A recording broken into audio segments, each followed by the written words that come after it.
Welcome back. And so if you've ever felt overlooked in a crowd or maybe even on the outside looking in, this next story is for you. It's about a Central Indiana man who's experienced both of those feelings many times. And now a film about his life is challenging the status quo about how society sees people who are differently abled. 13 News reporter Emily Longnecker has the story about a local educator who's not here to defy anyone's expectations. He's setting his own for himself. In the Toby Theater at Newfields, today's a big day, man. All eyes are on a man who's lived much of his life being overlooked. I've been discounted, I've been underrated, underestimated, and when you get in that place, it's hard to find your way. Since birth, 38-year-old Milton Keys has been on a path marked with people doubting him every step of the way. When I was born, I was given 2 hours to live, then 2 days, then 2 months, then 2 years. Hello. But now, the kid who was never cast as the lead character in any scene is stealing every single one in a documentary about his life navigating cerebral palsy. Then they said I would never have cognitive ability. I would never walk, talk, or understand. Instead, as a young child, Milton started to hear sounds in his head that wouldn't go away, so he took them and translated them into music. I learned to play bass. I learned to play cello. Today, in a home studio, Milton uses a computer to take the music still inside of him and do this. The song, composed by Milton, is called Masterpiece.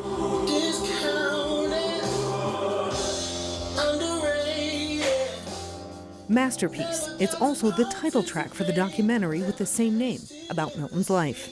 This is an artist story who just happens to have cerebral palsy. And anyone who has any sort of disability has value. Something happens when you find a place. That's a message Milton, who just earned his doctorate of ministry, has preached from the pulpit. Sometimes to people, he says, who prayed for his healing.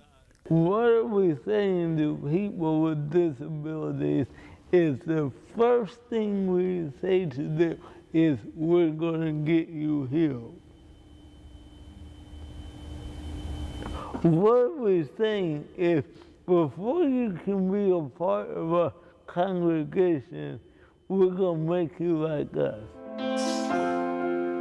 Milton hasn't tried to be anyone but who he is, someone with a calling, not only for composing music, but for teaching it. I don't know what letter.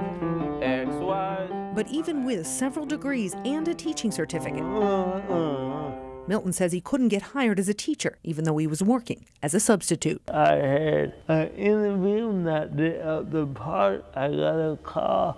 They decided that kindergartners won't accept you.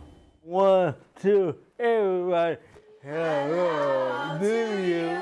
These kindergartners at St. Monica's Catholic School don't seem to have any problem with that. 1, 2, 3.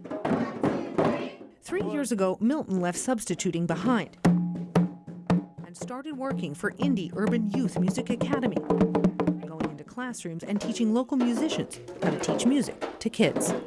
Kids are much more open than adults. Mr. Keys is going to teach you a song. And to these kids, Milton doesn't have to prove anything. Because a teacher is a teacher to them. It's the rest of the world, Milton says, that needs to catch up. The world wants to make me an anomaly.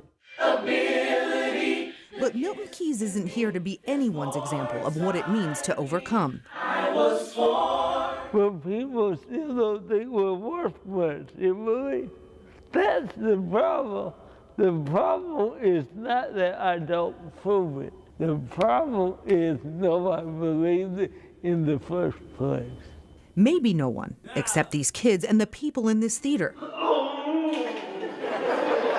who've come to watch Milton's story. But in this moment, people can't overlook a man who's been overlooked for most of his life. Disabled, handicapped. They don't want to. And even if they did, Milton Keys wouldn't let them.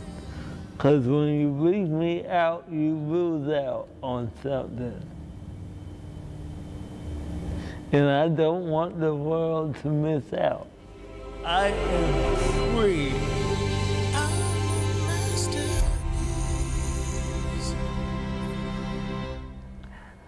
We don't want to miss out either. You just keep shining your light there. The documentary's creator plans to submit Masterpiece to several film festivals in hopes of sharing Milton's story with an even larger audience. Certainly an inspiring story on this Friday evening, Angela. I love it. We needed to see that story, Felicia.